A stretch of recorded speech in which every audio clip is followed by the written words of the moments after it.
Welcome back. We have breaking news. A spokesperson for Qatar's Ministry of Foreign Affairs says Israel and Hamas have reached an agreement to extend their humanitarian truce for 2 more days. ABC's Inez de la Qatari joins me now from Tel Aviv, Israel, with more on this. Inez, what more do you know about this deal?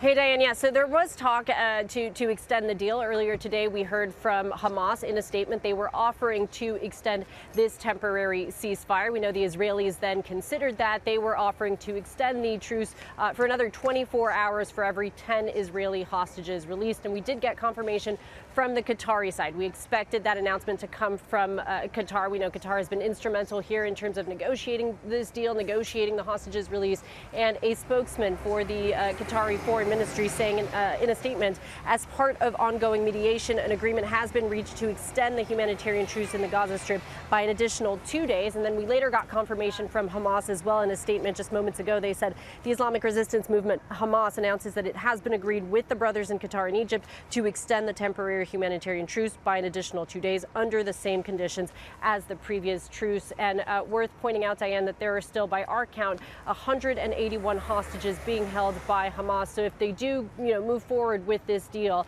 with an additional 10 hostages being released every day, we could be looking at possibly 18 days here. That's not what they're talking about right now. For now, all that's confirmed is another 2 days. It does seem unlikely that the truce will hold up for a total of 18 days.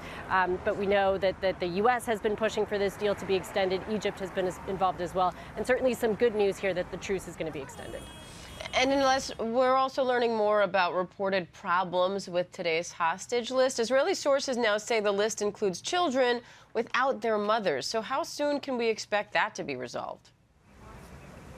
Yeah, Dan, this was going to be the 4th and final day here of this deal, this temporary ceasefire, in exchange for the Israeli hostages released and for the Palestinian prisoners being held in Israeli prisons to be released as well. And like you say, the big holdup today had to do with the names of the hostages. So the way this has been working is that Israel or Hamas has been releasing lists of names of the hostages they are planning on releasing. Israel then goes over that list and essentially gives the green light. And in this case, according to an Israeli source, the issue Israel had with the list was that children were going to be released without their mom. And that is something that Israel is firmly opposed to. And so that caused a bit of a delay here. We do understand that things appear to be moving along again. At least that is what Israeli media is reporting. I will say there was a similar issue yesterday. We know the Israelis also had an issue with the list yesterday. And today we know that Hamas also has an issue with the list of Palestinian prisoners that are said to be released. Unclear where things stand on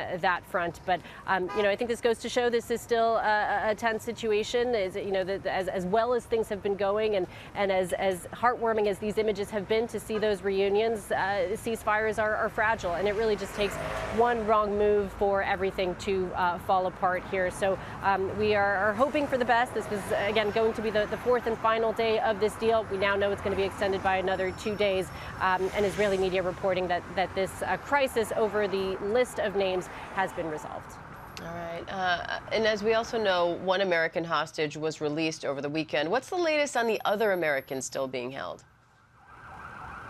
Yeah, and we understand, according to John Kirby, that there are still several Americans being held there by Hamas in Gaza. He told GMA this morning that anywhere from 7 to 10 Americans are being held in Gaza. So the U.S. very much continuing to watch everything happening hour by hour, he said, to ensure their safe return. We do know that one American was released yesterday, so 4-year-old Abigail Idan. She has become a symbol of all of this, really, a really tragic story where both of her parents were murdered by Hamas, and she was actually saved because her father protected her with his body, used his body as a shield there. So she was released yesterday. Unclear if any Americans will be released today, but some really incredible stories coming out. We're also learning the story of a Russian national who was released yesterday, Ronnie Krivoy, who was actually who was able to get away from Hamas while he was in Gaza, and he was actually the building he was being detained in was bombed, and so he was able to escape, and he was free for 4 days before he was apprehended again by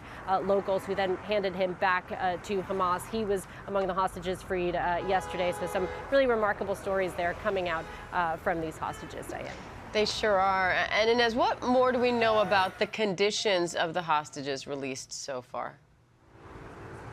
Yeah, so they're all being taken, or those who need the children are all being taken to children's hospitals, and then those who need special care are being taken to different facilities. We know that there is one hostage in particular who is in a critical condition, in fact, in life-threatening condition, according to the IDF spokesperson Daniel Hagari. This is 84-year-old Abrams. Elma Abrams is her name, and she had to be evacuated via helicopter because of her condition. We're waiting for updates there on how she's doing.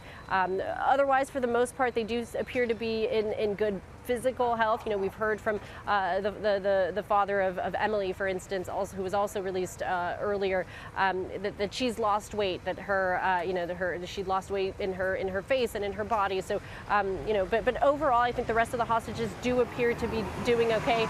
She is the main concern right now, is this 84-year-old hostage, freed hostage. Right. Inez de la Qatari in Tel Aviv, Israel. Inez, thank you.